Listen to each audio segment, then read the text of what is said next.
동성애자들은 에이즈와 원숭이 두창을 비롯한 여러 가지 각종 신체적 질병과 또 다양한 정신적인 질환에 시달리고 있습니다. 그로 인해서 이제 약물과 알코올에도 의존하고 있고요. 우리 일반인보다 수명도 굉장히 짧아 있습니다. 따라서 우리가 동성애 폐해를 이렇게 말하고 이런 자리에서 이렇게 말하고 벗어나도록 설득하고 또 키우키우에 탈동성애를 위해서 함께 노력하는 것은 우리 사회 구성원으로서 당연한 의무와 책무입니다.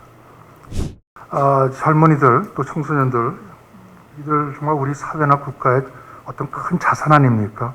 이 자산인데 그들이 정말 지금 현재 에이즈에 감염돼서 고통받고 살아가는 그런 현실일 때 우리들은 정말 거기에 대해서 많은 관심을 기울여야 되는데 젊은 사람들은 굉장히 어떤 동성 간의 성접촉에 대해서 호기심에 의해서 먼저 이렇게 다가가는 경우도 그렇지만은 젊은 사람들 보면은 아까 말씀 주신 것처럼 성폭력이나 성매매, 성적 착취 이런 거에 이용되면서 동성 간의 성접촉을 갖다 경험하는 경우가 많은 것 같습니다.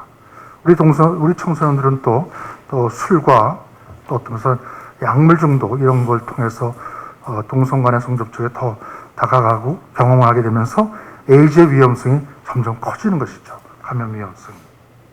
그래서 이러한 우리 청소년과 젊은층을 대상으로 한 정부에서의 보건당국에서의 정말 특성화된 홍보와 교육이 굉장히 중요하다고 생각하는데 현재 정부에서는 또 보건당국에서는 이런 역할을 충분히 못하고 있는 것이 현실입니다. 따라서 가장 중요한 것은 학교에서의 보건교육을 통해서 우리 젊은이들에게 정말 동성 간의 성접촉과 에이즈의 위험성을 잘 알리고 거기에 대한 지식과 또 정보를 전달해 주면 좋은데 그것 또한 또 학교 인권 조례 이런 거에서 제약을 받고 있는 게 현실이죠.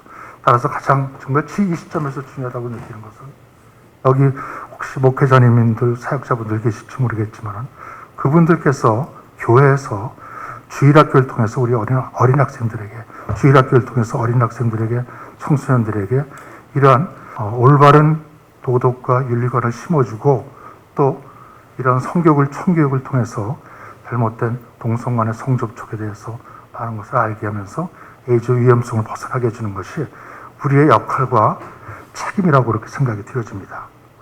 최근에 이 동성애와 관련돼서 또 새로운 질병이 대두면서 지상에서 많은 관심들을 갖고 우리가 또 공포스럽게 생각하고 있는데 원숭이 두창입니다.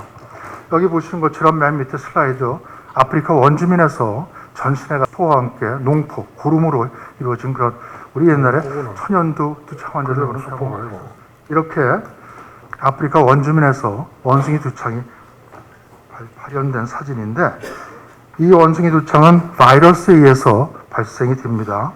본래는 동물의 병이기 때문에 원숭이나 쥐, 다람쥐 같은 설치류에서 주로 발생이 되는데 이것이 예기치 않게 인체감염, 인수공통전염병으로서 인체감염이 아프리카 원주민에서 처음 발생된 것이 1970년도에 중서부 아프리카입니다.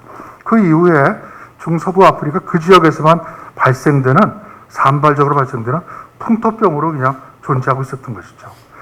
유럽이나 미주에서는 발견이 안 됐었기 때문에 우리가 크게 관심을 기울이지 않고 있었는데 원숭이 두창의 감염 경로는 밝혀진 것은 감염된 동물이나 사람의 체액이나 피부의 어떤 밀접한 접촉을 통해서 감염이 되어지고 감염자의 체액이나 또는 병변에 오염된 물건, 침구나 의류 또는 어떤 주변의 물건을 통해서 접촉해서 이루어지기 때문에 다른 수포성 질환과는 달리 여기 보시는 것처럼 아프리카 원주민에서의 증상처럼 손바닥, 발바닥에도 이 농포가 발생이 된다는 것이죠. 그게 아주 하나의 차이점입니다. 그런데 여기 보시는 백인에서 이러한 원숭이 두창이 갑자기 발견이 되고 그것이 동성애자들 사이에서 발생이 된다는 그런 뉴스가 나오면서 우리가 관심을 갖게 됐는데 2022년 5월에 유럽과 북미를 중심으로 해서 급격히 이러한 환자들이 발생되기 시작했습니다. 현재는 100여 개국에서 약 5만 명에서 발생이 되면서 세계보건기구는 급기야 공중보건 비상사태를 선언하기에 이르렀습니다. 환자 대부분이 동성애고 양성애자로 밝혀졌습니다. 초기 연구에서 보면 16개국에서 500명 이상의 유럽의 백인들이 이런 환자들을 조사해 보니까 그들의 98%가 동성애자였다는 것이죠. 그들의 많은 사람들은 그 직전에 동성애 페스티벌, 축제 또는 파티 이런 데 참여를 했었다는 것이죠. 거기서 이제 전염이 되었다 이렇게 생각이 되어지는데, 원래 이러한 원숭이 두창은 얼굴에서 먼저 발현되고 아프리카 원주민들 같은 경우에 몸으로 팔다리를 이렇게 넘어가는데 번지는데, 이들에 있어서 이제 증상을 보니까 주로 생식기와 항문과 구강 주변에 가서 주로 이러한 피부병변들이 많이 몰려있는 걸 보게 되었습니다. 그런 것을 미뤄봤을 때 이 연구자들은 동성 간에, 남성에 있어서 동성 간의 성접촉, 항문 성교가 가장 의심되는 위험 행위가 아닌가 이렇게 지금 보고를 하고 있습니다. 국내 첫 사례도 22년 6월에 한 달 지나서 금방 발생이 됐었죠. 그 첫 사례도 보니까 독일을 방문하고 입국한 양성애자로 밝혀졌습니다. 동성애자들은 에이즈와 원숭이 두창을 비롯한 여러 가지 각종 신체적 질병과 또 다양한 정신적인 질환에 시달리고 있습니다. 그로 인해서 이제 약물과 알코올에도 의존하고 있고요. 우리 일반인들보다 수명도 굉장히 짧아 있습니다. 굉장히 어렵고 힘든 생활을 하고 있는데, 만약에 다음 슬라이드 주겠습니다. 만약에 포괄적 차별금지법이 통과된다면 어떻게 될 것이냐. 우선 동성애 당연히 인정되겠죠. 거기에 따라서 동성결혼이 금방 합법화될 것입니다. 그리고 학교에서는 동성애 교육이 의무화되면서 안전한 학문성교, 안전한 구강성교라는 주제로 학문성교와 구강성교에 대해서 교육이 이루어질 것입니다. 모든 성적인 관계가 다 허용이 됩니다.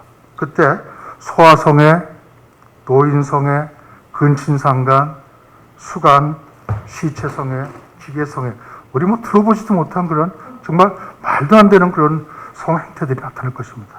그리고 모든 구성원들의 결합이 가족으로서 허용이 됩니다. 가족으로서. 그러면 일부 다처, 일처다부, 집단원, 여러 사람들이 같이 결혼하는 것도 있지만 근친혼, 그룹결혼, 결혼한 두 부부가 또 결혼 관계를 맺는 것이죠. 그룹결혼, 이런 것도 이루어지면서 정말 우리가 얘기하는 말기의 세태, 말기의 그런 현상을 보이는 거죠. 말기의 세태가 전통적인 결혼과 가족 개념은 그냥 삽시가 허물어져 버리는 겁니다. 따라서 우리가 동성애 폐해를 이렇게 말하고, 이런 자리에서 이렇게 말하고 벗어나도록 설득하고, 또 희극희회 탈동성애를 위해서 함께 노력하는 것은 우리 사회 구성원으로서 당연한 의무와 책무입니다. 당연한 의무와 책무입니다. 특히 우리 여기 교회에 나가고 계시는 우리 기독교인들, 또 기독교로서는 우리가 성경 말씀에 따라서 그들에게, 그 힘든 상황에는 그들에게 손을 내밀어서 이끌어서 그들을 인도하는 그것 자체가 우리의 중요한 의무와 책무입니다. 이러한 것을 동성애에 대한 혐오 표현이다, 그리고 동성애자 차별하는 거라고 그렇게 얘기하면서 법으로 그걸 금지한다면, 제한한다면 그걸 누가 이해할 수 있겠습니까? 이는 정말 이해할 수 없는 비윤리적이고 비합리적입니다.